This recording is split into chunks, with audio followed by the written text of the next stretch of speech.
shit, did you already go? I didn't even see the countdown. Then why'd you start talking right at the end of the countdown? That's what I do, Ben. It's a court of words and books. Ah, yes. A court of words and books. A court of wings and ruin. Part 2. Do you think Part she 2. called it a court of wings and ruin to make this one Aka War? Oh. Maybe. Because the wings are there, but Nothing gets super ruined. Important. Nothing gets ruined at all.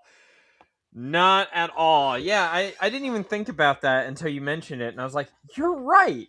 I don't think a single named character dies. Oh, spoilers. Even Boromir died. Even Tolkien killed one. Theoden died. Yeah, that's right. Theoden died. Gollum died. Spoilers, I guess. Sorry for Lord of the Rings. Well, they already know that because they listen to every single episode. Technically, you can only call it ruin if it comes from the Rouen region of France. Otherwise, just call it fizzy destruction. Fizzy destruction. Gotcha. We got a clarification.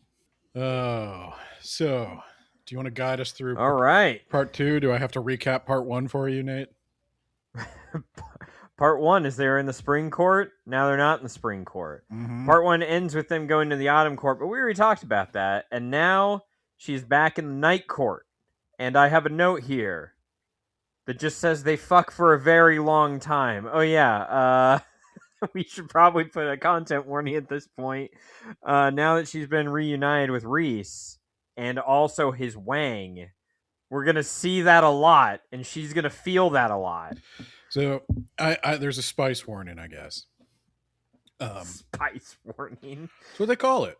That's what the people who like this stuff call it. Is it? It is. Is it spicy? It doesn't seem... Oh, well, okay. Like, so I need a definition of what spice means. This is where I was going with this, actually. Okay, yeah, because I was like, I guess, is vanilla technically a spice? Yes. There you go. Absolutely. So technically, yes, it is spice in a way that cinnamon and vanilla are spice. Okay. So here's my thing with the spice. I understand what you're saying. Okay, I understand what you're saying about that. But I'm genuinely interested in comments. If you're watching this on YouTube, comment under the video. If you're watching it on Spotify, comment, and I might read it 3 years later. Or you could hop in the Discord and talk to us. Did you know that their nipples turn dark when they're aroused, and Frank Herbert isn't weird? Okay? I'll never forget Nipple Guy. He was so passionate about that. He lives in my heart. He needed us to know. There was a guy. I'll just tell the story for anyone listening. There was a guy on Spotify. You can still read the comments if you can find them. Commented on a Dune episode about how I thought it was ridiculous that Frank Herbert described somebody's nipples darkening as a sexual arousal response. And this guy commented that they absolutely darken. What are you talking about? And then he went on like 3 more episodes of Words About Books. Oh, I don't know if it was 3. I think it was 4 or 5, buddy. And then it was every single Dune episode you could find. Well, and then the most recent episode at the time, which was like a Tolkien one. Yeah. And he commented about how nipples actually do darken during sexual arousal. And my point to him was not that they necessarily don't. I think I said neat in response. I mean, It's not that they necessarily don't do that. It's just that was a weird thing for an author to single out and describe. There are other subtle signs. Multiple times? Of arousal. That was Frank Herbert's... But, so, I've looked up... There's one website that everybody references when they talk about spice level and which are the spicy chapters. And it's this Esta Pinto website. which lists where to find all the Yeah, spicy yes, the chapters. spiciest of all beans, the pinto bean. It is the spiciest of all beans. So, this person has gone through the series and written down every chapter where somebody has sex, though I disagree, and this is a weird thing we can't agree on. Well, I guess they're listing the spicy chapters, and this is where I don't know what it means. So, A Court of Wings and Ruin here only lists 4 chapters that are spicy. That cannot be That correct. is not true. Now, it depends on Does what... it count the time when they start getting freaky inside of a battered women's shelter? Does it count the time she worships him with her hands in her mouth because something else is going on? Well, no, that doesn't count as sex because that's not P and V, and that's what God said. That's what Bill Clinton said. But there you go. But I'm looking at this. So there's way more than 4 chapters, I would say, that have sexual content. The spice level they give, kind of along what you're saying, 2 out of 5. Medium with a hint of sweet. Medium with a hint of sweet? What does that mean? Is it quantity or quality? What are we talking about here? So I think I'm not understanding, is more spice more kink? Or is more spice just more chapters dedicated to... Is simply having sex fucking spice? Or does the sex have to be like super sexy? Like I don't know. And the weird thing is, he says, or she, this is probably a she says, of A Court of Wings and Ruin. But let's be honest, compared to the sheer sexual tension masterpiece that is A Court of Mist and Fury, this one feels way milder. And I will agree that this one feels milder, because some of the sex scenes in A Court of Mist and Fury are off-putting. Yeah, he pets the shit out of her in front of a crowd. No, but here's my other thing. Okay, the spice level they give for A Court of Mist and Fury is only 2.5 out of 5. And it is called, in their review, a masterclass in sexual tension that delivers. But wait, what was the rating for this one then? 2 out of 5. Okay, so that one was spicier, but it was more because of the sexual tension. I think this person needs to develop a 5-point rubric. 5 points, 5 categories. I'm willing to develop this rubric.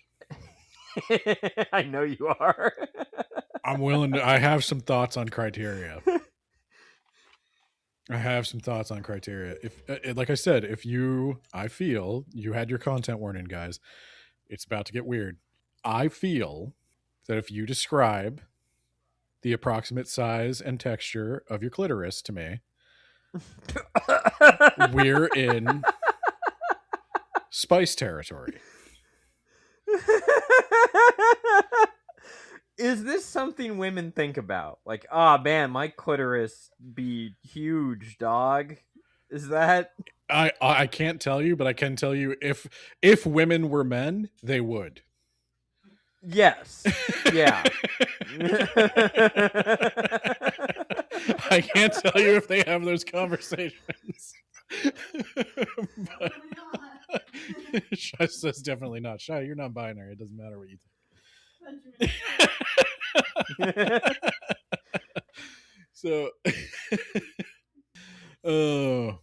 So regardless, so that's a question I have about the romance genre in general, is if this is a mere 2 out of 5 on the spice scale. Now, I will tell you, A Court of Silver Flames, which they have, or A Court of Silver, no, it's just Silver Flames. It's not Silver and Flames. So A Court of Silver Flames got a 4 out of 5. Yeah, that was the one that my friend Josh, I think, said was real spicy when we first started the series. Yeah, I've heard the same thing. It's basically Nesta's erotic adventures. Good, I guess.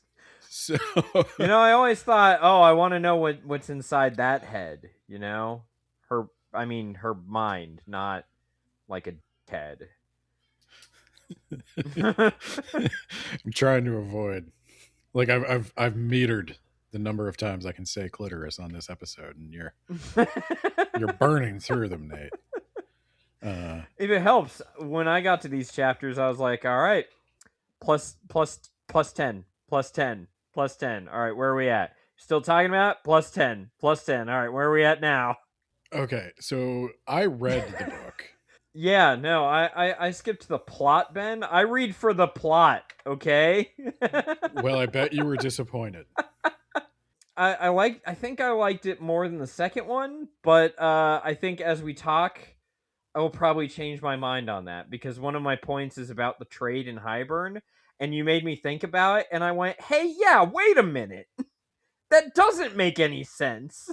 I have a broad complaint that we'll get to as we go on, but the broad complaint would be, first off, I feel like there's way more than 4 chapters. There might only be 4 chapters that have like a detailed sex scene, but there's way more than 4 chapters. Yeah, her clitoris probably only comes up in 4 chapters, but like the labia comes up in a lot more. Well, and it's usually like, we've talked about it. Sometimes it's the middle. Sometimes it's the middle. It's the spot where she the bundle wants him. of nerves. Sometimes it's right there. You got to really read between the lines, Nate. Maybe that's why it's not getting a spice level. It's very subtle what's happening down below there. When it should really be in his face. I guess my thing is, I feel like with this one, we're stretching material so that there's something like left Reese stretches her. Oh. He does do that, doesn't he? And I think that is actually an exact description. He does do that. Yes. Yeah. Yeah, you're stretching material. Well, there's a lot of plot threads that were not resolved. No, she's very purposely leaving things unresolved so that there could be future sequels, because these books print money. But there was definitely time to explore more stuff. No, there wasn't, Ben. We had to spend it exploring her stuff. Yeah. Okay. Her stuff, I mean her clitoris. You're the meters running low.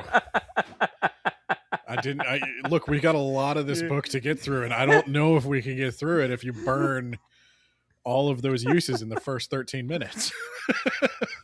All right, Ben. So we're going to jump in right after all the welcome back home fucking. Yes. So this is where Lucian gets the whole story of what's been going on. Like, hey, you know that court you thought was full of evil and nightmares? Yeah, it was a lie. Last 500 years, we've been hanging out in Seattle. So she's not being mind controlled. This is her home, and these are her friends, idiot. How old is Lucian? I'm not sure. He might be younger than the war, so he might be younger than 500 years old.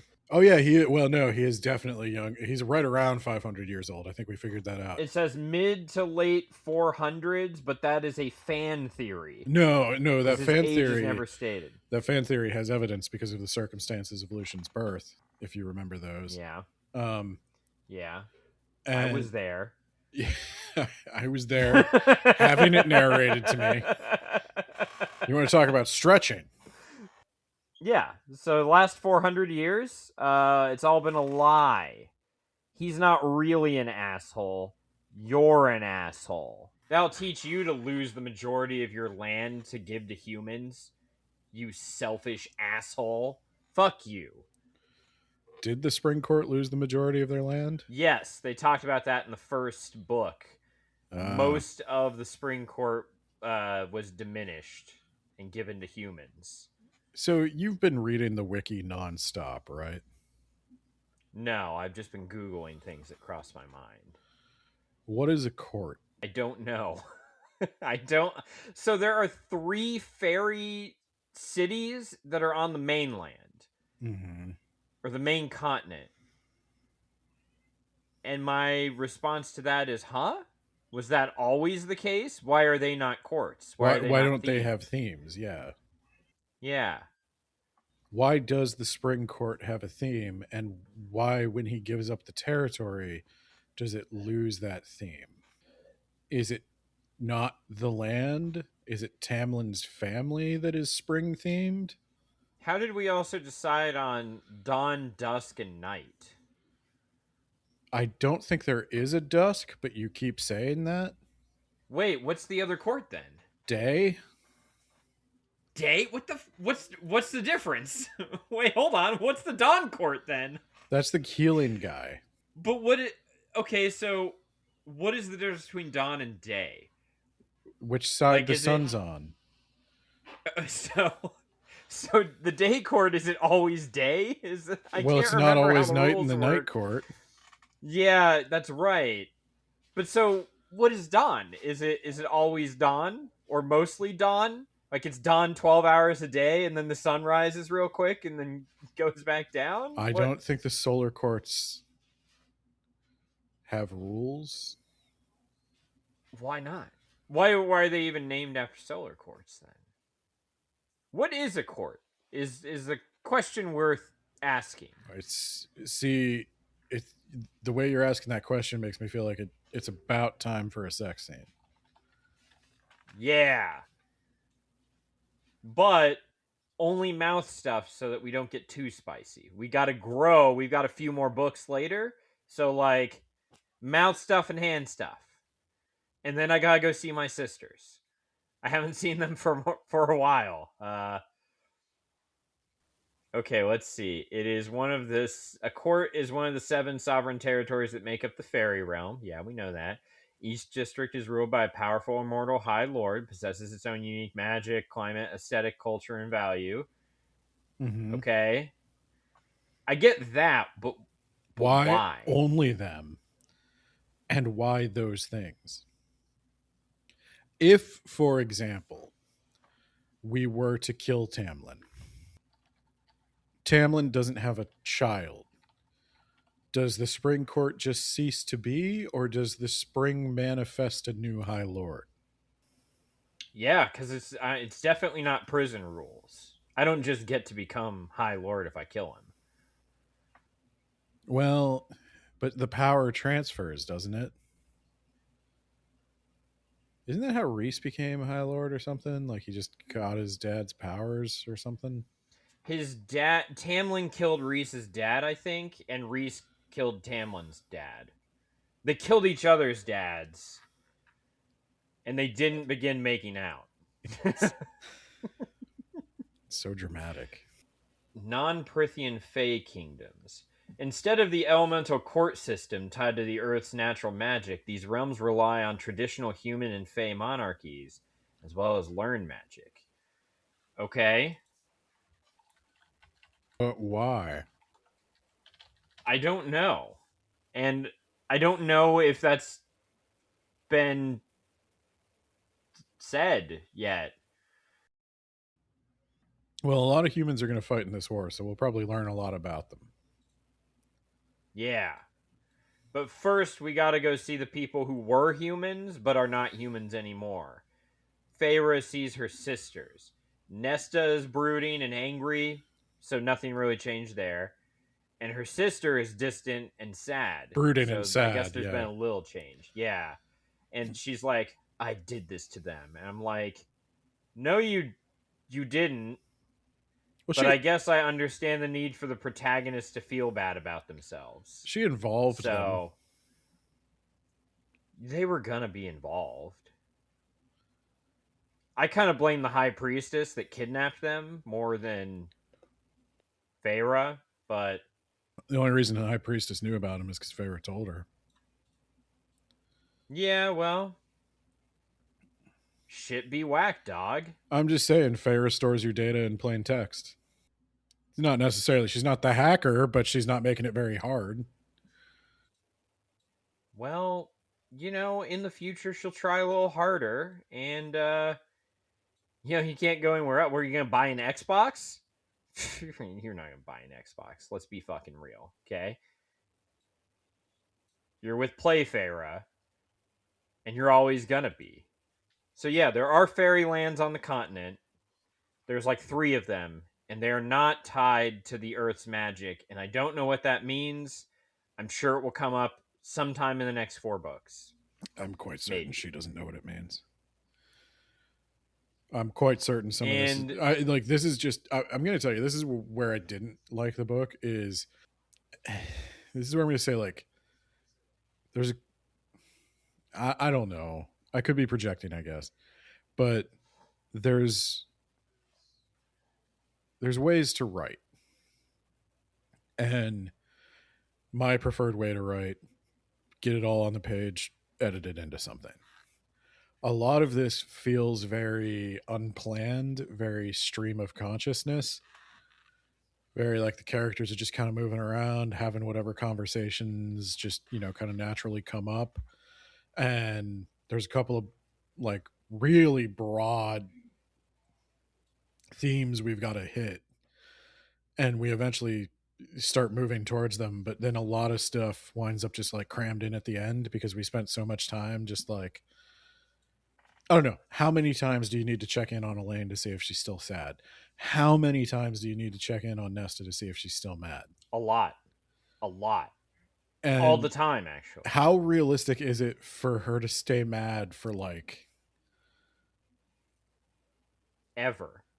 like almost a Well, she's year a Fae now. straight? Fairies have been staying mad for generations. You killed my dad 500 years ago or whatever. Probably wasn't that long. It was after the war. It's like, yeah, you murdered my dad like 300 years ago. And I'm still mad about it, and I still hate you. Well, I mean, you would. This is why the age of man is so important, Ben. Yeah. I can't really be mad that you killed my great-great-great-great-granddad. Because I didn't know him, he was probably an asshole. I got shit to do. Okay. So I think we've spent about as much time as the book spends waffling on nonsense. Let's talk about Hybern. Yeah. Talk about Hybern. So Hybern, they're going to attack. And why are they going to attack? Well, because Hybern has kept them like hungry, Ben. Like they haven't traded with the rest of the world. They haven't involved themselves with the rest of the world. He wants to keep his subjects thinking that they were slighted by how that war ended, and like we're gonna get them. Humans should be our slaves. And you made me think about it, Ben. Who are his subjects? Well, yeah, who cares about it? His subjects are they're the putties from Power Rangers. They're just there to get killed. Yeah. No, you made me think about their trade, Ben. If their trade sucked, they'd be really economically weak. Right? You couldn't bribe shit. Like, I get magic probably negates that. Magic can do, yeah. Yeah, magic probably negates that. I was just thinking, like, that Sarah Payne video, if you sanction someone and you restrict their access to trade, you do that over a few generations, and the difference is the difference between North and South Korea. And I just imagined what 500 years of economic sanctions would do. But yeah, also, who are his subjects anyway? They have to eat, right? So, like, yeah, okay. Well, I picture they're the putties from Power Rangers. So here's my problem. And they're all like monsters, right? No. They're not human looking, are they? Yeah, a lot of them are. Oh, well, we're going to kill them all, Ben. We're going to kill them all cuz they're bad. No, so this is my kind of core problem with the war in the book. I don't know how anyone else pictures the world, but I'm going to tell you. From the descriptions in the book, courts. I picture Prithian as a collection of themed courts with beautiful architecture and lands that fit the theme of the court. Various lesser fae animals and monsters that also like sort of blend with the themes. You've got some of the courts, and this is where I get a little confused because you're blending Welsh, Irish, and Greek mythology in a way that's all kind of the same thing. The Morrigan's in a lesbian relationship with Andromachy. That's just nonsense. I mean, wouldn't you? Wouldn't I write that slash fic? No.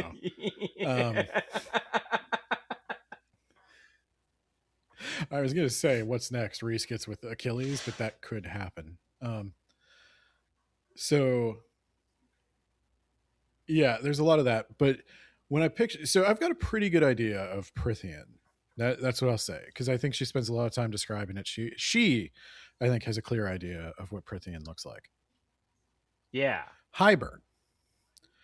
I picture like a big flat rock in the middle of the Yes. ocean with Yep, just it's a big old rock. just people on it, and they're angry. There's just a mob of angry people on a big flat rock in the middle of the ocean. And Hybern is there saying it's all their fault. And there's a wizard king in a tower in the middle of the rock, and he's making them all mad and want to fight. Yeah. And then outside of Prithian in the we're gonna fight lands, in 500 years, boys. You just wait. We're biding our time. Long game. One day this rock won't be as flat, and then, or maybe that's where they're mad. They want to go somewhere that's not flat. And then south of the wall, there's like 5 houses, and then a little further south, there's a small fort, and then nothing until the coast, maybe like a fishing village or something. And then she had a village that she went to. Yeah, it doesn't seem to be there sell anymore. That fur. Yeah, she doesn't seem to mention that. I don't think it's there anymore. They literally mention evacuating 3 families. And then on the continent is like, there's definitely stuff there.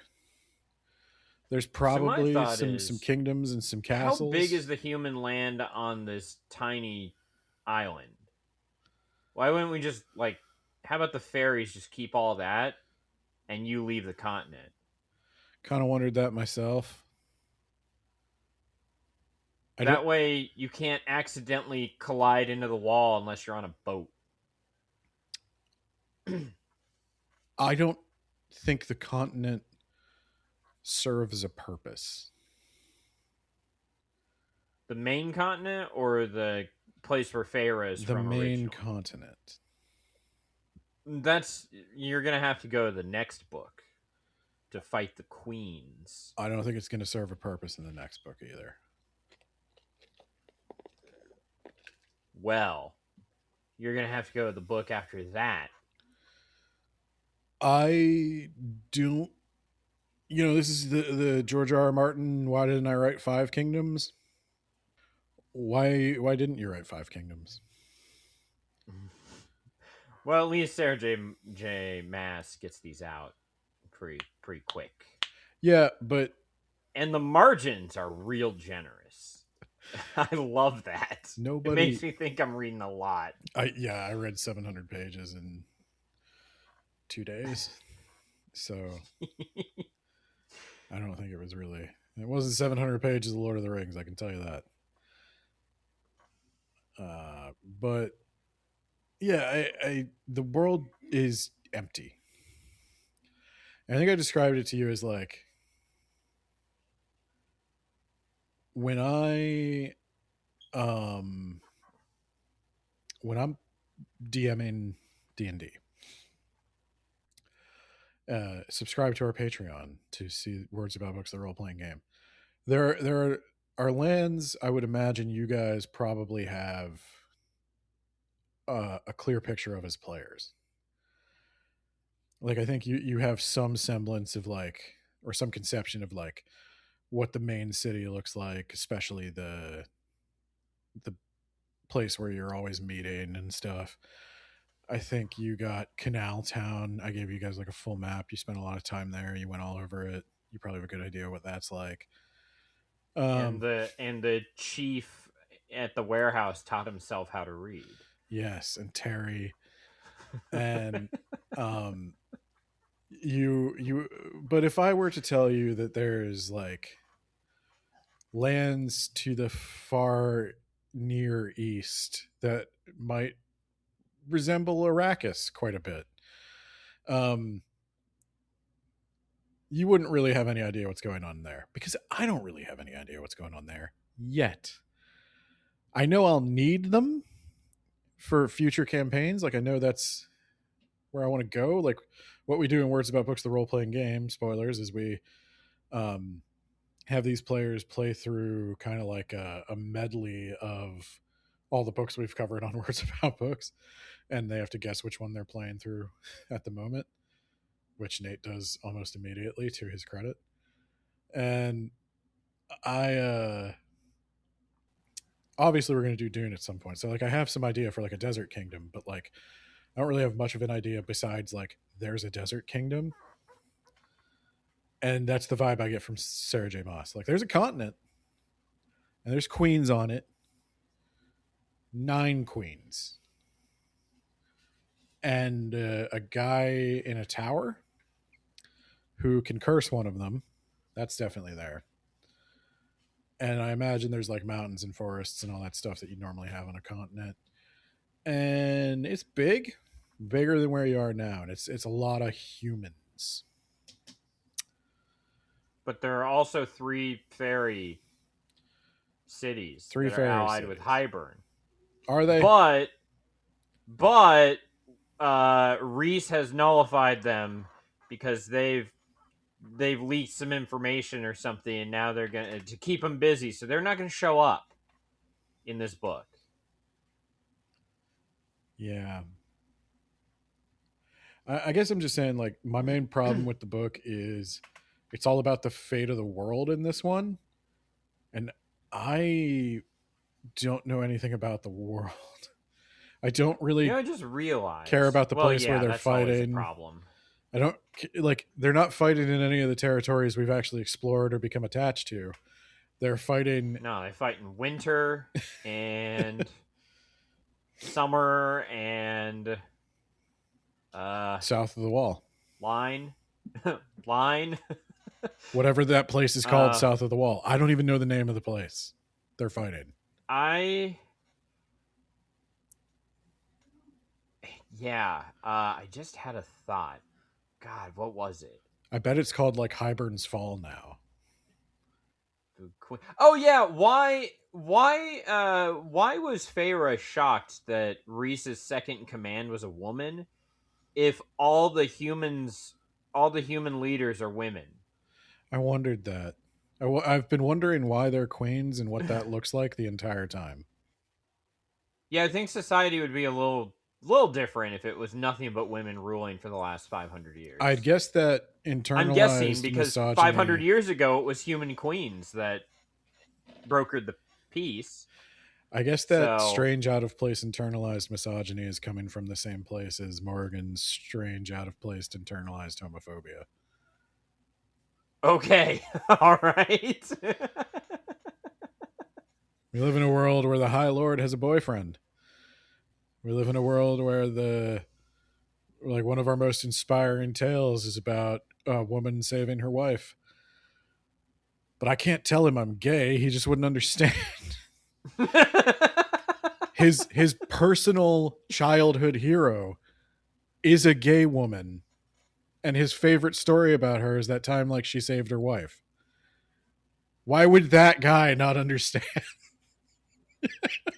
Well, you just had to be there. Yeah, 500 years ago.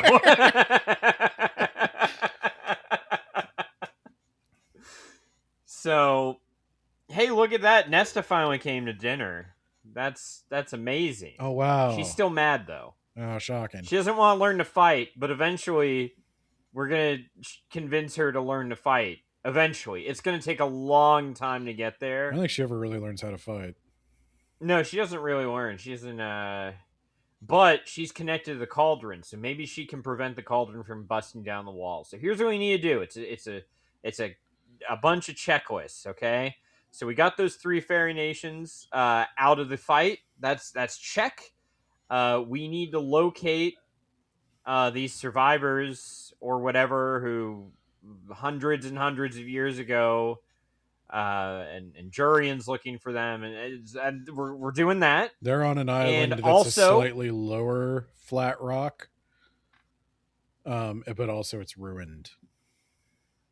Perfect. And also, we need to get the Court of Nightmares. Apparently, he's a vassal who can refuse to lend his armies, so we gotta get him on board.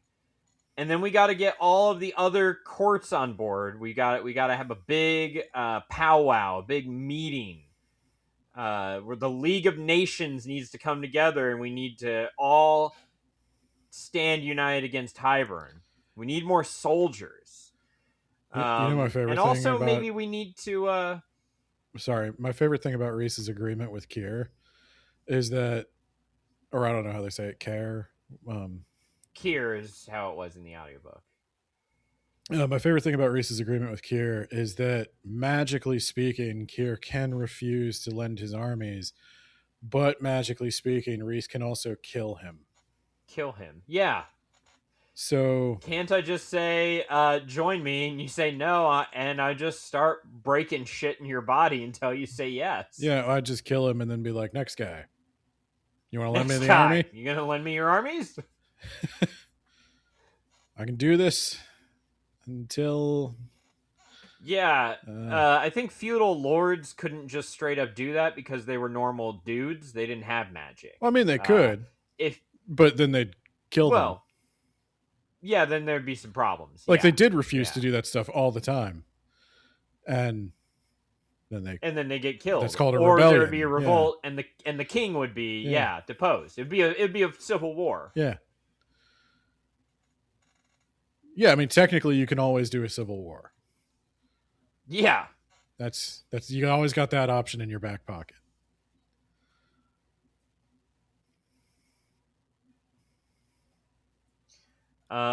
Let's see. Yeah, that's actually several of my points, actually. I was like, wow, the Court of Nightmares sucks. He's kind of a bad vassal. Let's see. Cassian's mad because Feyre didn't reveal that she was their High Lady prior to going to Hybern and getting in danger. Feyre needs to learn to fly. So she's going to learn to fly throughout this book. Let's see. That's one of those things we probably could have spent like 2 fewer chapters on.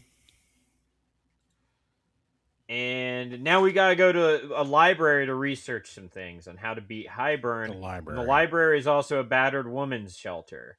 And also, am I getting hot and bothered, or are you getting hot and bothered? Is that a boner in your pocket, or are you just happy to fuck me? Am I right?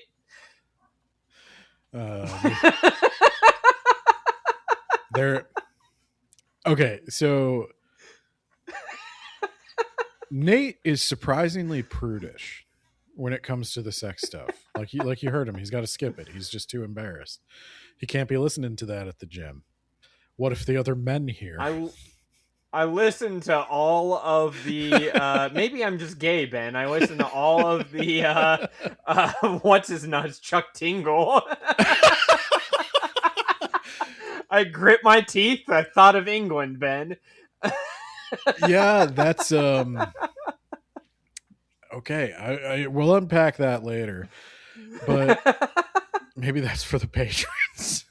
I'm gonna save the exploration of your sexuality for the patrons. Now, oh boy, now I don't know where I am. Oh yeah, the battered women's library, the battered women's shelter library. So Nate's kind of prudish. He's been telling me, he's like, oh, the sex scenes are too much, whatever. It's like, I'll read them all. I don't care. I'm into smutty romance. I'm just a fujoshi at heart. But then Nate's telling me, he's like, we'll see how you feel when you get to the battered women's library. And I was like, well, it's probably just Nate being, being a prude, not wanting to listen to stories about women at the gym. And then I get there and they're literally flirting as they're walking behind. So this entire library is staffed by priestesses, And some of them are like temporary priestesses, like women seeking refuge. And women could come here and seek refuge who have been the victims of like sexual violence. And this is something Reese has set up. It's a long-standing thing. They're a supportive community that maintains the library. In exchange for that, like Reese gives them a place that they can be in total control of. There's spells that only the people they let in are allowed in. It's a nice thing he does. And then they're literally walking. He's explaining this as he's explaining why their guide has her tongue cut out and her hand smashed. And they're flirting as she's walking in front of them. Yeah. And I'm like, okay, Nate might have a point here. This is pretty bad. And then they're talking about like Feyre's, they're flirting, and Feyre's trying to like get Reese to like go behind the stacks and, you know, do a little fooling around. And I'm like, ooh, yeah, this is really it's like the thrill. This is the spice level. We could really increase our spice level with the thrill of being caught by people who would be utterly traumatized by catching us in their safe space. And it's like it's fucked up, right? There's a couple of places where Sarah J. Maas just doesn't quite get it. And that's where I say I feel like it's more stream of consciousness than planned. Like I think she gets to the library and there's a woman she describes as having her tongue cut out and her hand smashed, and then she like starts spinning this story about it and like, oh, it's another example of Reese being such a good guy. And it's very similar to like what she did to Anthe. And so there's a little bit of guilt there, complicated emotions for Farah, but unfortunately it all just makes her really horny. And I'm like, Sarah, you gotta put it away. You gotta put it away now. This isn't the time for that. The tone deafness of this is matched only by the tone deafness of Morgan's sexuality. None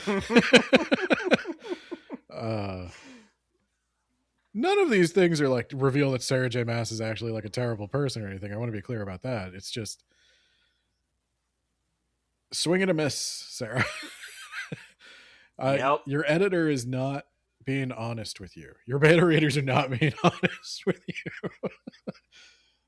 I think anybody who read this would detect the subtle problem with this scene. But she really doesn't know how Farah... This is something that started to get to me a little bit about the romance.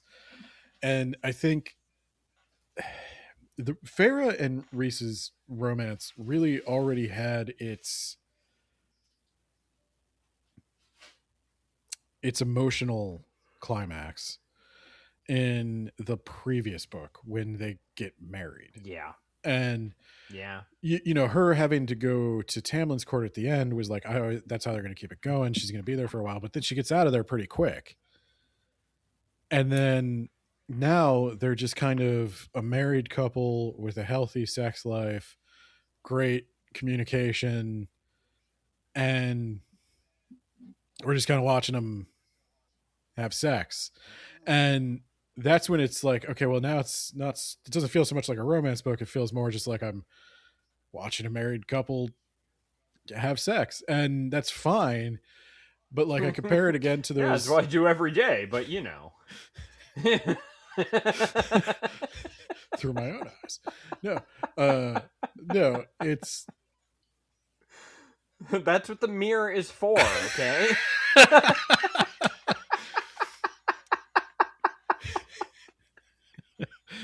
No, I was gonna say I compare it to those like Otome Isekai, those Korean romance comics I read. Usually there's a lot of tension. It's like, will they, won't they, will they, won't they? We're pretty sure they'll get together. We're pretty sure they'll get together. And then they finally do. Kagome! Inuyasha! Kagome! I hate that voice actor so much. Oh god, it's so bad. Looking back, I do not understand how I tolerated it. In the original Ranma 1/2, they put out the DVDs. I actually have the original Ranma 1/2 on Blu-ray, all of it, and the Viz dub, the original voices, it's so old. They dubbed Ranma so long ago. I think like in the 90s. And they lost a couple of tracks or something for the Blu-ray, and they had that guy voice Ranma like randomly where they lost the audio, and it's so out of place. Like I'm getting flashbacks. Akane!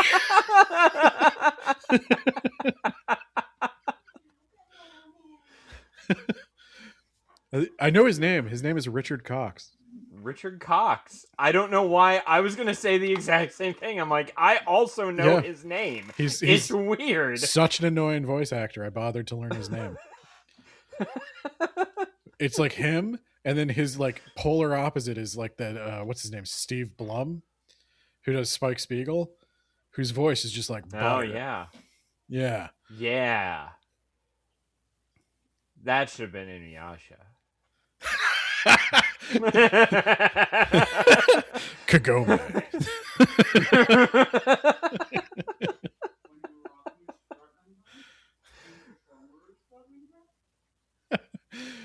Shai is over there going like, hey, when Naraku's threatening her and when Sashomaru's threatening her, that's hot. Well, there's like 11 years of that, so yeah, strap in. Sashomaru gets with Rin, and that's fucking weird. There's a lot of problems with Yashahime. Worth mentioning that the original mangaka didn't write it. So, anyway, what the hell was I talking about? Oh, we were talking about the battered women. No, I was talking about watching a married couple. So, in these romances, right? Yeah. Usually, when the couple's already been married, and I'll give you the example, like we like our examples of manga and stuff. Sailor Moon. Okay, you get to the point where Usagi and Mamoru are basically coupled. The romantic tension is now resolved. They've gotten together. Where do we go from here? We're just going to sit down and we're going to watch them enjoy their relationship, right? No, because we still need to have conflict, because we still need to have tension for a story. So Chibiusa shows up from the future, and they've got to deal with their kid from the future, and they've got to learn how to be parents and stuff. They got to do the next phase of the relationship. And that's what a lot of romances do at this point. Is if I had a grandchild from the future show up and it's like, yeah, you got to learn to be a granddad. No deal. I'm dropping you off at your parents. So that's my point, is I like their relationship. Don't get me wrong. It's not that I want to undermine Feyre and Reese's relationship. It's just that, I don't know. There's no, like, in the previous story, the sexy times also move the plot forward. Because you're like, oh, they're getting into it. This is like the bonding. This is the character development. Like, the relationship is growing with these sexy times. And with this, it's just like, oh, this is just a healthy marital sexual relationship. And except for the part about the library of battered women. That was sometimes you gotta spice it up. They're already bored. Yeah, they're already bored. Spice it up. Too much vanilla bean. We need something else. Cayenne. So we're gonna research how to prevent the wall from being destroyed, because that's what Hybern wants to do. Spend so much goddamn time preventing. They spend, I want to say, like 10 chapters trying to figure out how to get the wall repaired. And it's just a moot point. We'll see how it pays off. But she's also like, all right, if Hybern has monsters, and I assume he does, I guess. I don't know where. Are they just on that flat little island out there? I don't know. But he's got monsters. We need to get monsters of our own. Let's go to the Bone Carver. The Bone Carver is like, yeah, I'm an ancient god. I don't really want to leave this prison. I'm cool here.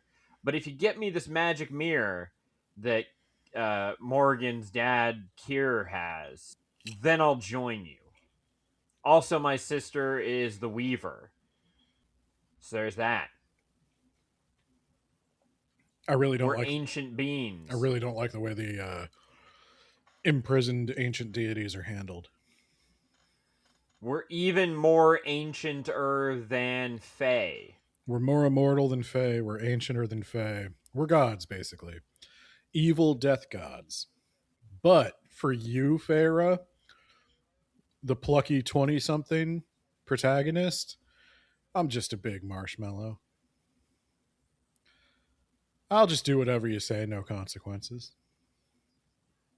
And I'm sure that immortality is going to come in real handy for us.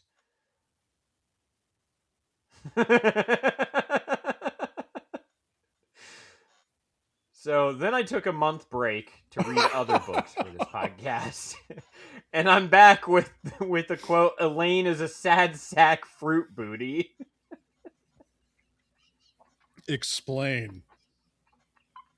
I was watching too much Deadlock podcast, and Stevie Ray from WCW was on there. Anyway, so Lucian is here, and he's like, she needs to eat. And look, I'm no doctor. I'm no doctor, guys, but she's not eating, and I think she needs to be eating. So we see that Asriel continues to be a simp for Morgan. He's been at this for 500 years. He hasn't shot his shot yet, but maybe if we give him another 500, he'll go around to it. And now we're going to go to that meeting with Kier. And also, Eris is here as a trump card, but not really, because they're like, Kier, if you lend me your army, then we'll get an alliance with the Autumn Court. And Kier's like, I'm not interested in that.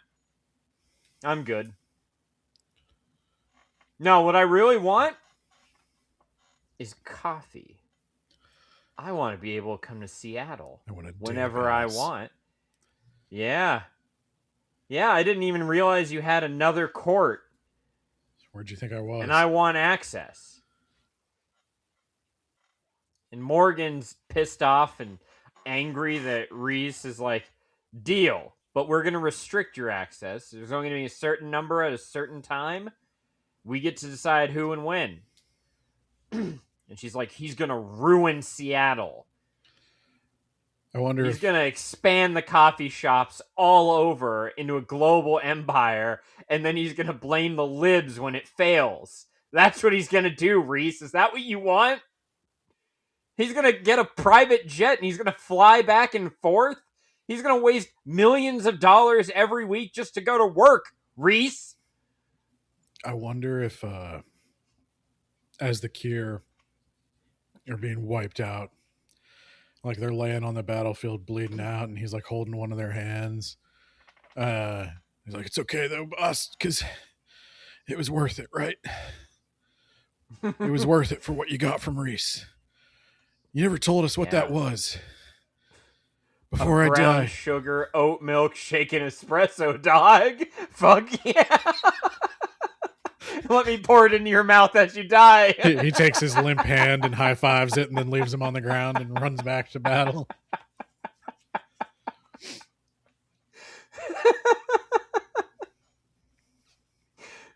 But this is very traumatic for Moore because these are all the people that sexually assaulted her and left her for dead. Well, Eris didn't. He's actually secretly a good guy, Ben.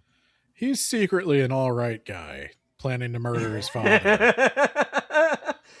Yeah, Eris says, all right, I will make sure my dad and the Autumn Court pledges their soldiers to fight with you. in exchange, when I need you, we're gonna kill my dad. Reese is like, yeah, I'd have done that for free. Yeah, I mean, why don't we just do that now? Let's just get that over with. Just done. Yeah, and then is this about the time Lucian decides he doesn't want to be in the book anymore?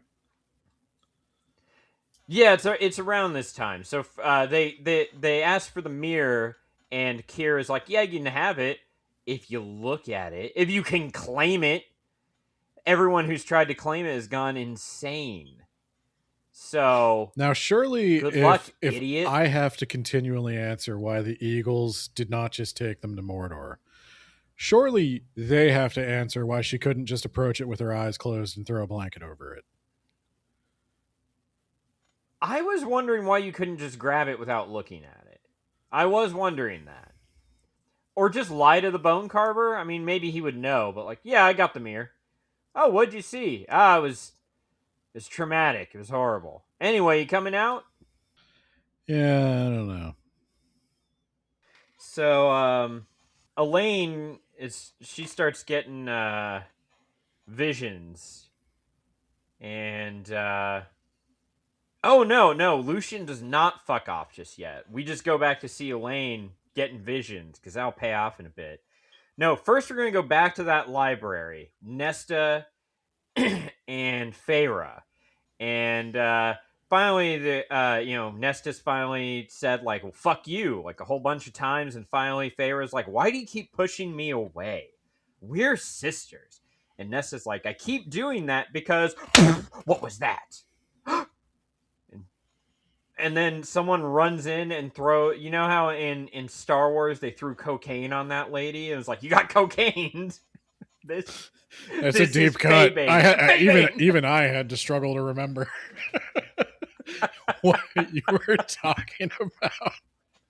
I don't think anybody's going to get that reference. That is a Words About Books deep cut. Leave us a comment if you got that reference. It was that. Yeah, okay. I won't spoil it. You just have to listen to every single Star Wars episode we've done for that cocaine reference. So they throw Febane on them, and they're like, "We're the Ravens of Hybern. We got in through the wards because Hybern has some fuck you magic that he can only use once, and he decided to use it so we can capture you and your sister. We mostly want your sister because she took something from the pot or the cauldron. Sorry, it looks like some cooking ware. She took something from the cauldron. We want it back." And we just threw Febane at you, so you can't even fight us. And why are you running away? Oh, okay. I guess we gotta chase you. Well, before I run, I have a question. How can you hold the Febane and then throw it at us without being affected by the Febane yourself? Maybe you have to ingest or inhale is it skin to skin contact with the Febane? That maybe she inhaled it. Oh. That's the only thing. Yeah, maybe he held it inside of a little vial and he broke it and threw it. So she got glass in her face too. And when you threw a bunch of Febane in the open air, we're the only ones who breathe that in. Yeah. And Hybern can only use that spell once. Just once. Because conveniently. It was some ancient magic. He didn't read it from a book, he read it from a scroll. It burned up on use. Yeah, so you see, he can only use it once because I want to do this scene, but don't think about this happening a lot because it's not going to happen again. Yeah, one of the queens got fucked up and she's super old, by the way. That'll be important in another book, probably. Neat.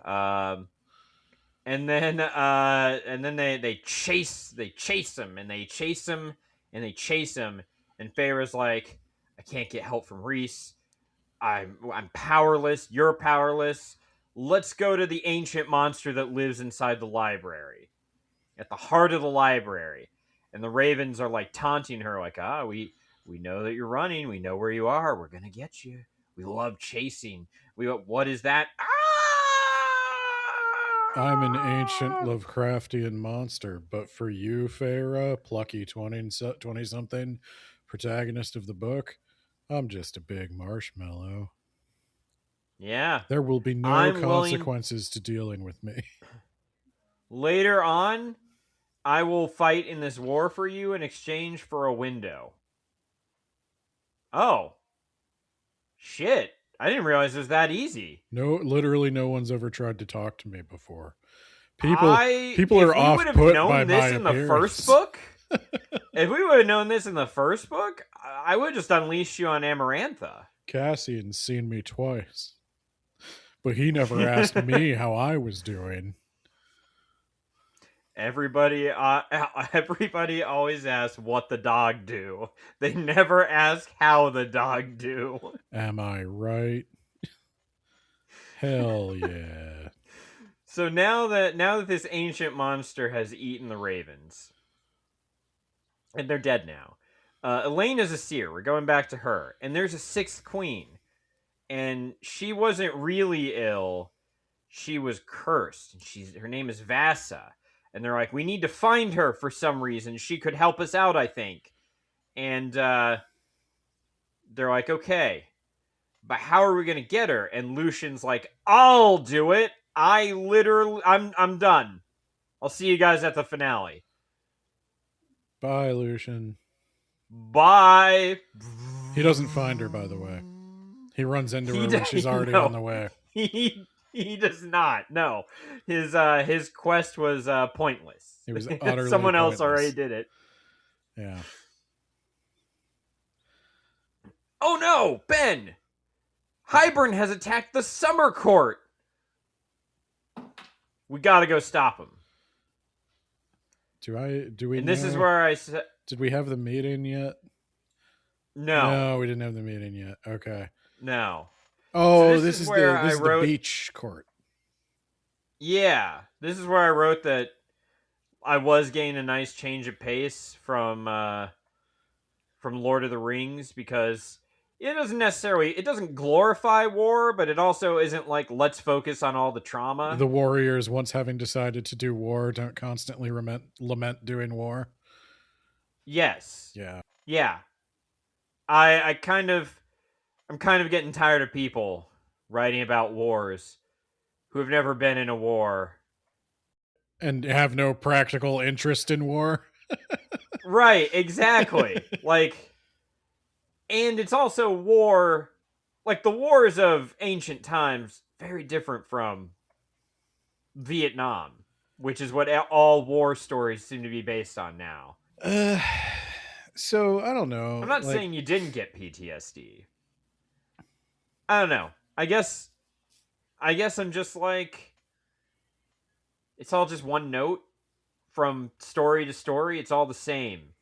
If you're getting into a war,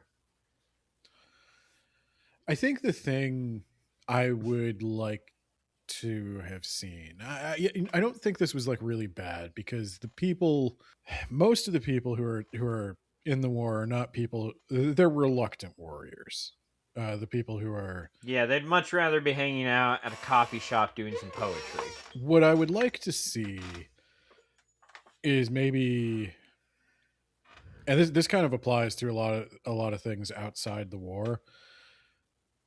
I'd like to see more of a range of experience from the cast. Like, yeah, I don't necessarily think that Cassian and Azriel are going to be as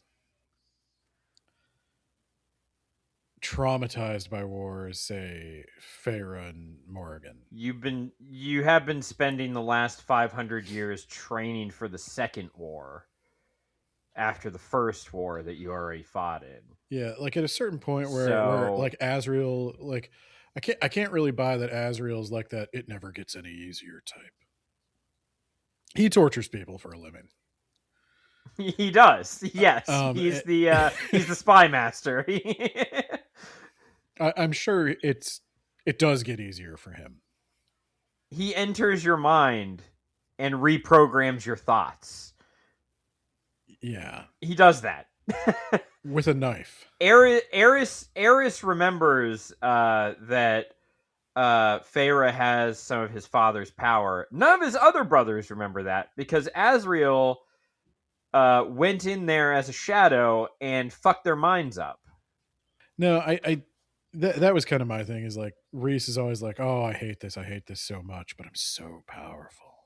And I guess the thing is, like, at a certain point, those are the kinds of interpersonal differences that might create friction in a friend group. Yeah, and And might generate some interest. yeah, and that they all have to be super chill with each other all the time. But the fact of the matter is, like, if one of you, like, there's a reason that a lot of like artists like Feyre don't hang out with like CIA interrogators like Asriel. Like but it would be interesting to see two very different personalities like that find something in common and form a weird friendship based on like a mutual understanding. But instead, it's everybody's just kind of the same person with various, I don't know, Well, this various. is the fantasy, Ben. I don't want to be part of a friend group that isn't friends. I can't We wait. have our differences, but we're still together. Yeah, but they don't. I guess that's the thing is like, Also, Morgan's gay. yeah. Okay? Someone should probably just come out and say that because we've been friends for over 500 years. Do you want to talk about that? No, let's get to it naturally in the story, Ben, because we have to get her fucking a dude to make Asriel jealous first. Okay. So they fight in the summer court, and they fight, and then they fight some more. And then, oh my god, the king of Hybern is here. And Reese is next to him, and they're gonna fight. And Feyre's like, you gotta kill him. You gotta kill him. You gotta kill him. And he's like, I might kill you. And Hybern taunts him, and he's like, I'm gonna kill you. And Hybern taunts him. And finally, Reese stabs him, and Hybern's like, it was all an illusion. Obviously. And then Tarquin is here. He's the lord of the summer court, and he's like, hey, I thought we were cool in the last book, but then you stole my shit. Fuck off, I hate you. And thanks for the help or whatever. Bye. Let's see. Oh, and Varian is here, and I was like, who? Apparently that is the prince of the summer court. I think Tarquin's brother? Yeah, he was He has a flirting thing with with Amryn. Amryn. He was flirting with Amryn last time. And they also fuck. I guess. So. I had a hard time picturing that. Yeah, me too. I kind of imagined that her vagina would have teeth. I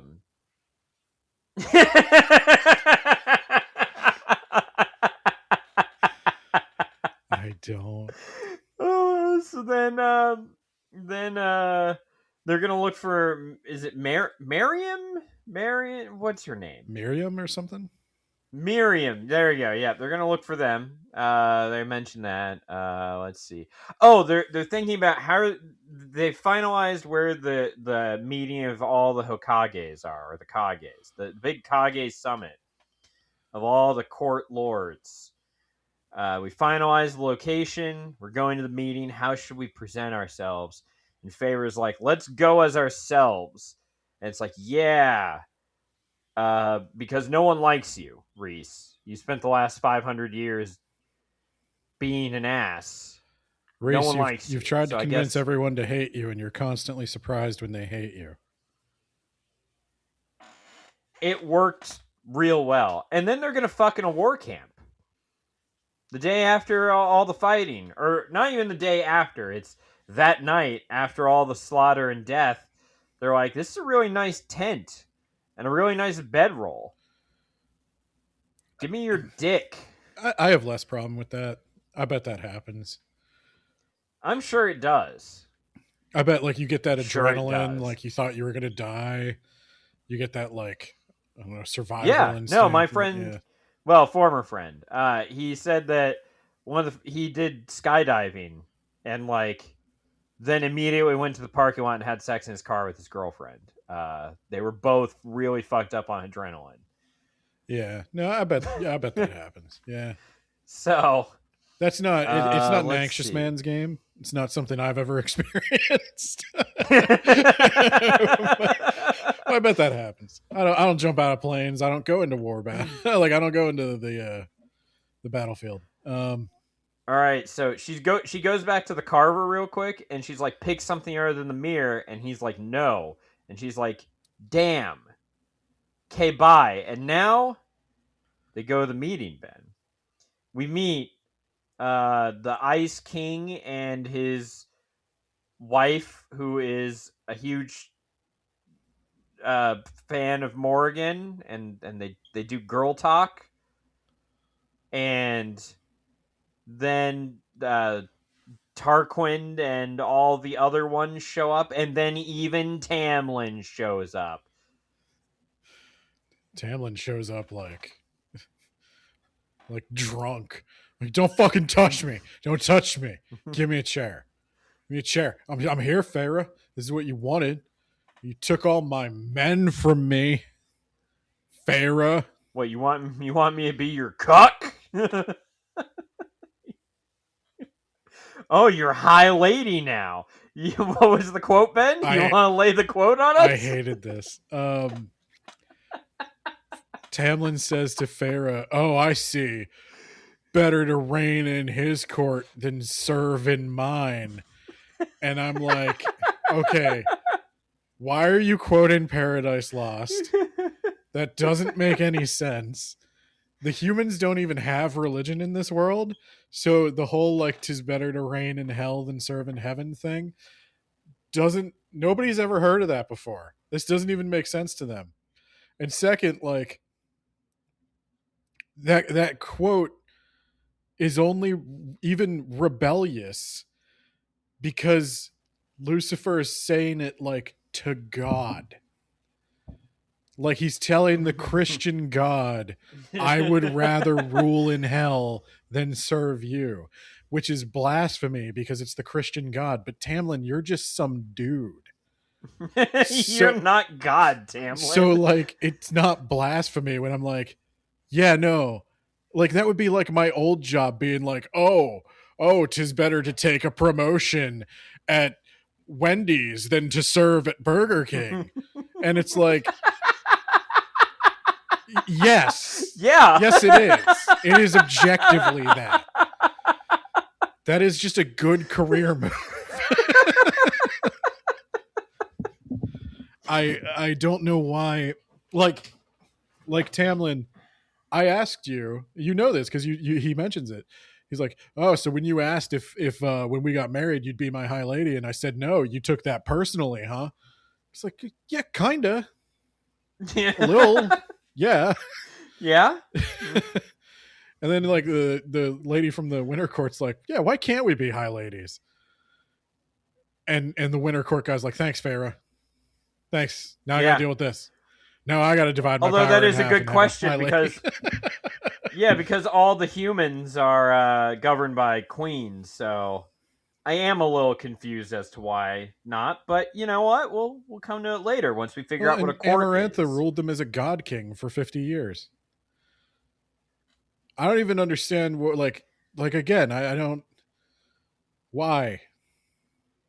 I know why, because this started out as like a Beauty and the Beast thing, and now it's just not that anymore, and it rapidly is spinning out of control the further it gets from Beauty and the Beast in terms of world building.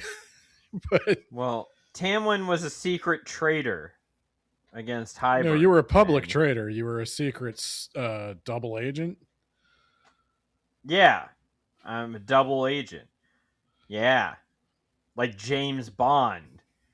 And then Tarquin rescinds the blood rubies against Farah, so she doesn't have a blood debt. We got that taken care of. Yeah, Tarquin, I was never worried about that. Not even a little bit, no. Yeah. And then Eris makes a comment about Morrigan, and Azrael starts trying to kill him because he's a simp.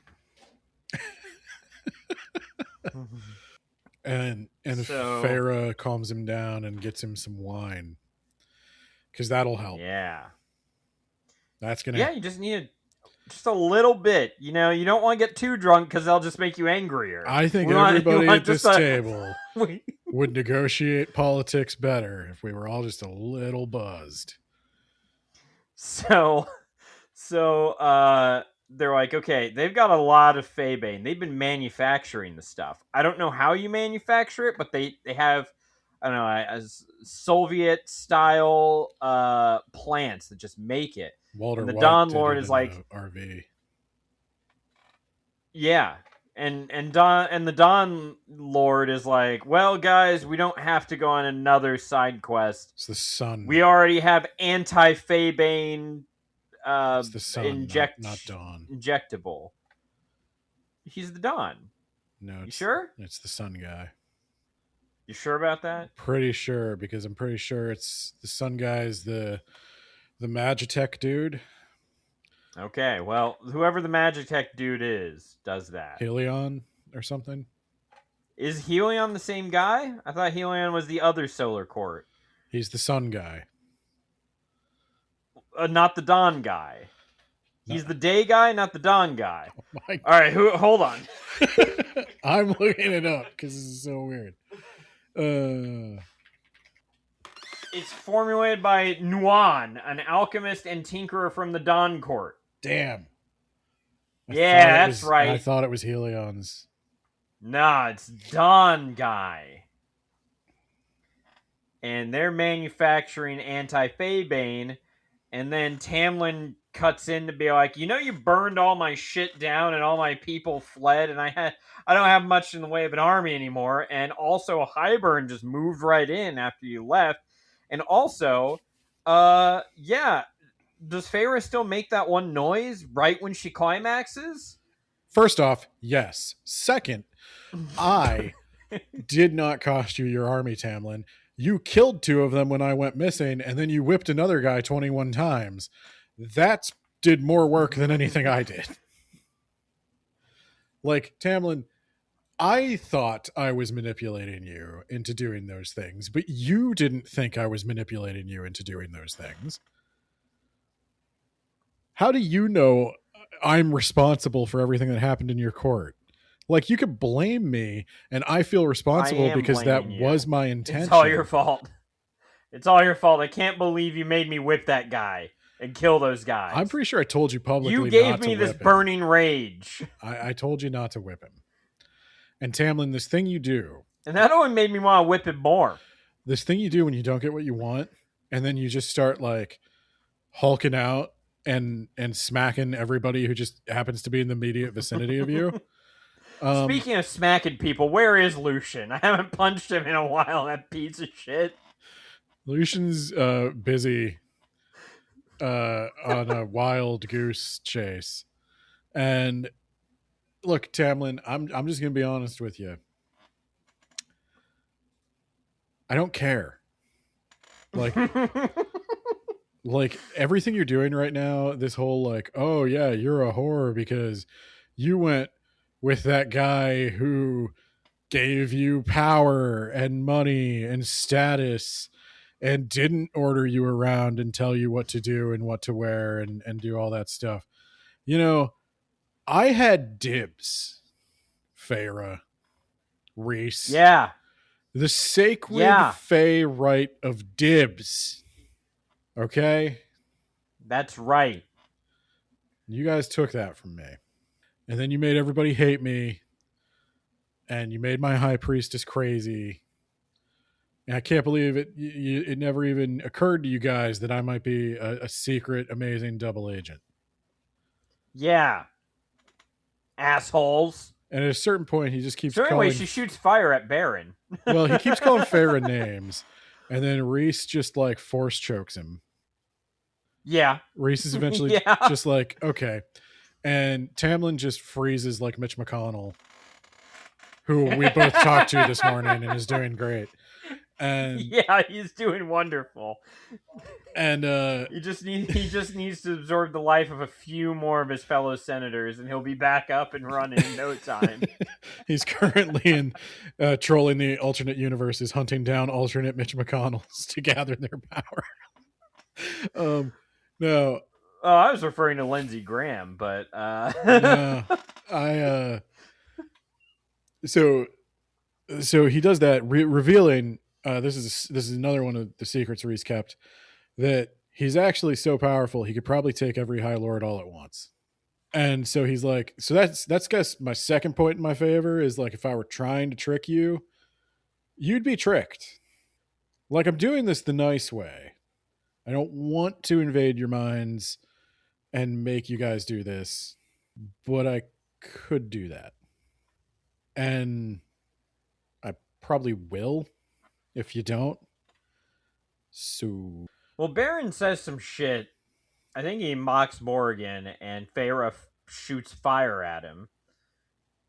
yeah, and then they try to... revealing that she has some of his power. He tries to block her fire with his fire, and then she pulls some water. She water bends, and then she fills his face with water, and he's drowning. And then they try to use the wards to defend, and she uses the sun guy's power to break the wards. And then they're all just like, wow, we can't stop her. And Reese is like, hey,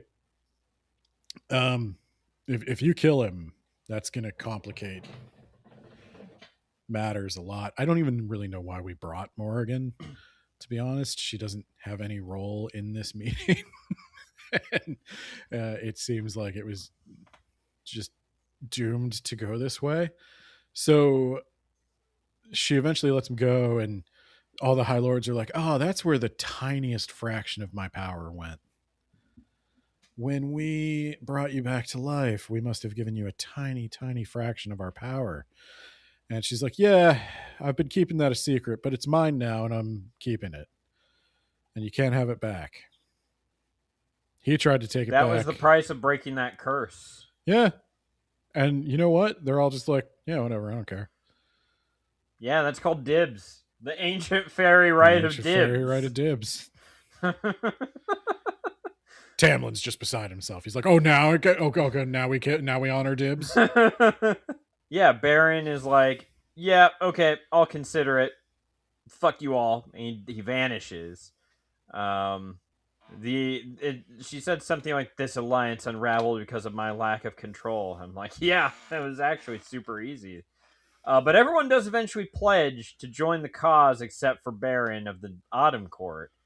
And then after hours, we learn that Helion the Sun King is only pretending to be an asshole. I forgot to mention he was coming off as kind of an asshole. And then he's like, wow, Reese, we're actually super close friends. I was just pretending to be an asshole for the last 500 years, but guess I'm not an asshole. And then Feyre puts two and two together that Helios is Lucian's father.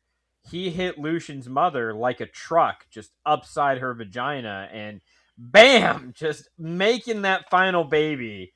And he has no heirs, so someday, well, he's immortal, so he won't like age to death. But someday if he dies, presumably Lucian will inherit his power. Anyway, Helion hit that shit. And then he went to hit more shit. So Nesta is insisting something is wrong this entire time. And they're like, nah, everything's okay. Anyway, Morgan, go fuck that guy. Go fuck that guy right now. Helion is aggressively bisexual. And he's... What? He likes men? But he is a man. What is going on, Ben? I cannot process this. Go on. I think he even brought a man as a date, right? I think he did. Yeah. So he's trying to get them all to like do a team building exercise. And they don't all go for it, but Morgan does, because she doesn't look happy about it in the morning. Why is that? That's she's really very weird. loud. Everybody can hear her.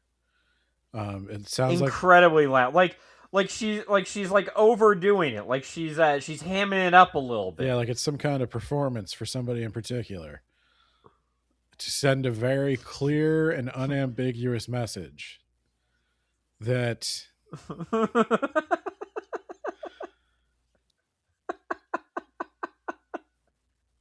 well, it's so clear and unambiguous I can't quite figure out what it is.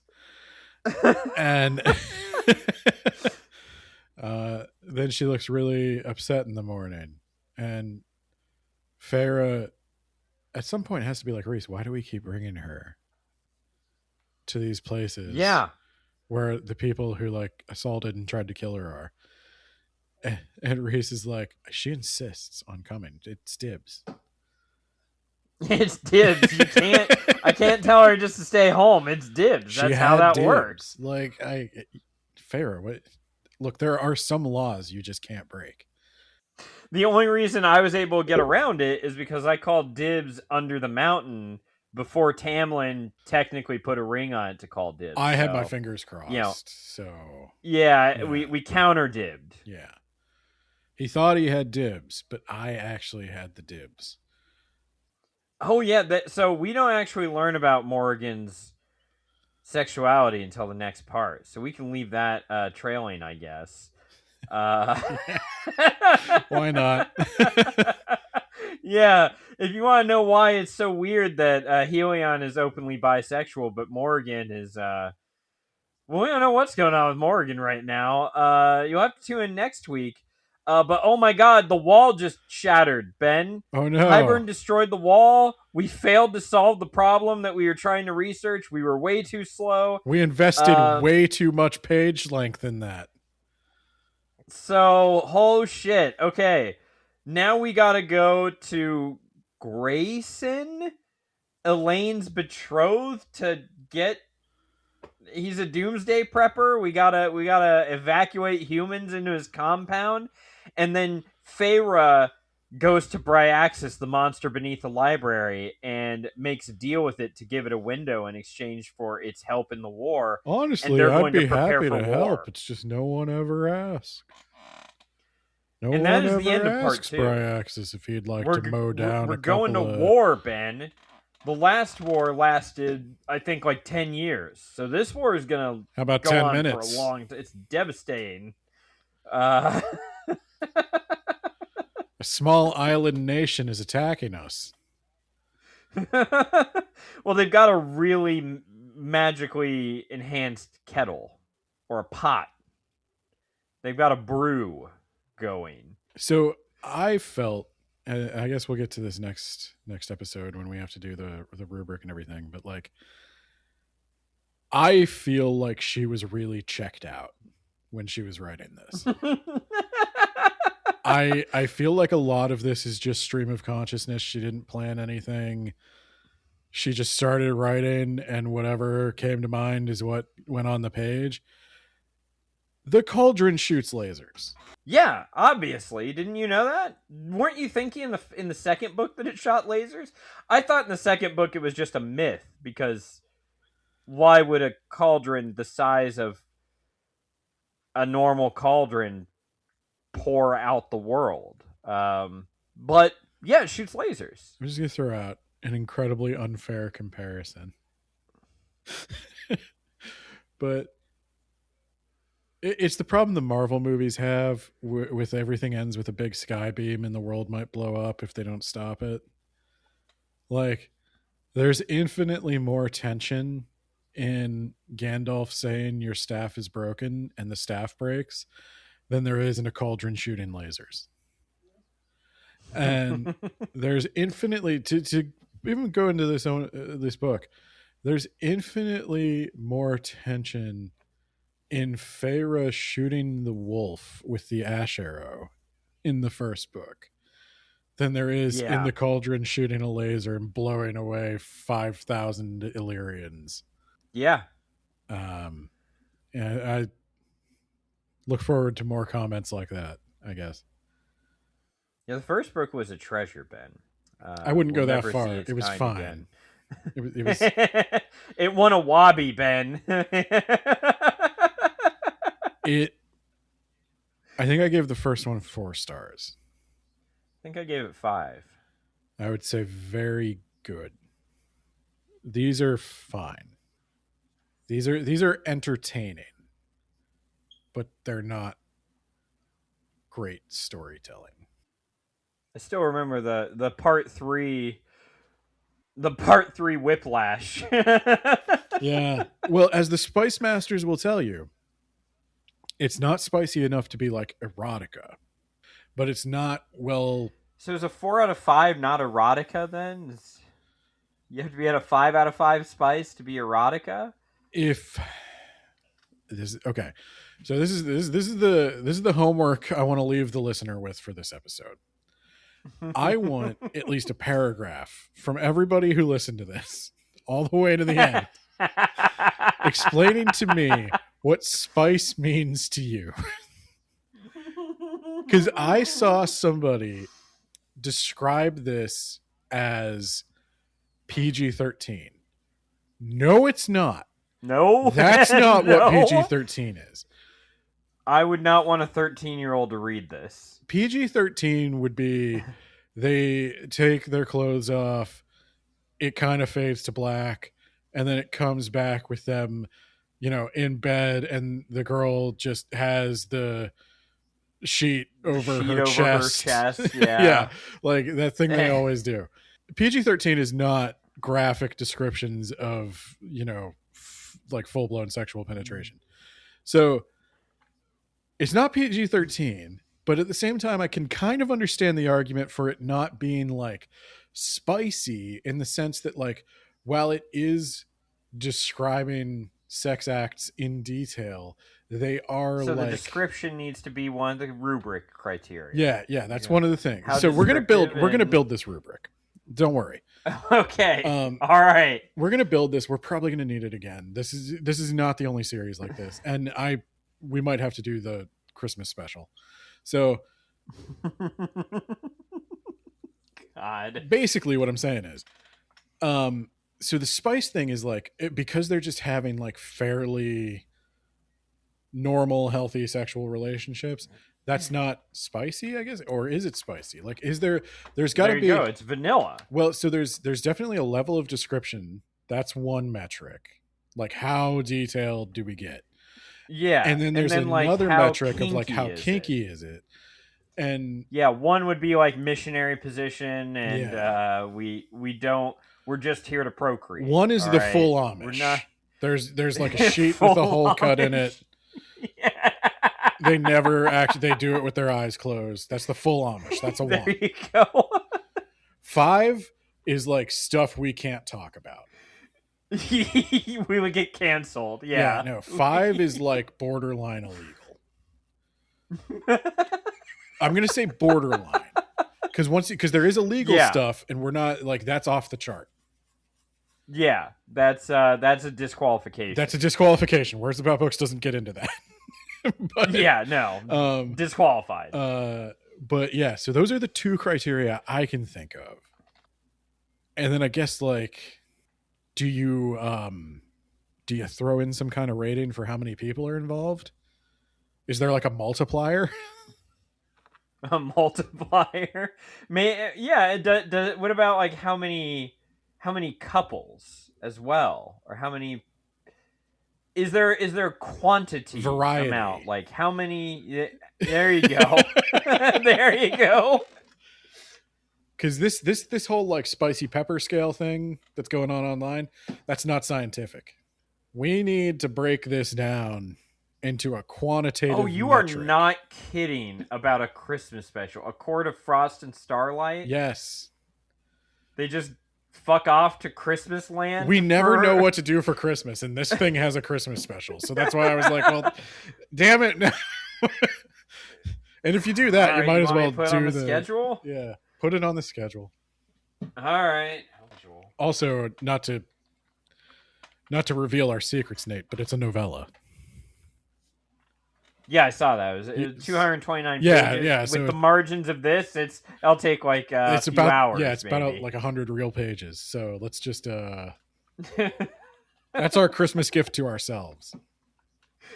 It's the red letter media. Like I'm looking for like one that's 70 minutes. Yeah. All right, but that's your homework. We're designing this stupid rubric. We're designing it. This is the most conversation the words about books after dark channel is ever going to have. So, all right. With that in mind, Do the shout outs in post. No, I'm going to do them right now, Nate. All right, Jacob Lansky, doing whatever the fuck he wants, motherfucker. He gets a shout out first so that you can do the rest of them. Yeah, the Gravy Man Jamie, doing the If You Want the Gravy blog. Isekai Sensei Sama of That Time I Got Reincarnated in the Same World as an Anime Podcaster podcast, doing That Time I Got Reincarnated in the Same World as an Anime Podcaster podcast. Spooky Shy with a Y, performing with Hyena Skits in Harrisburg in August 8th. Check it out. John Bierce, actual author of The Mage Errant, The Rack, and More Gods Than Stars, none of which are very high on the spice meter. And I think that's everyone. Yeah. All right. Do your homework. Bye.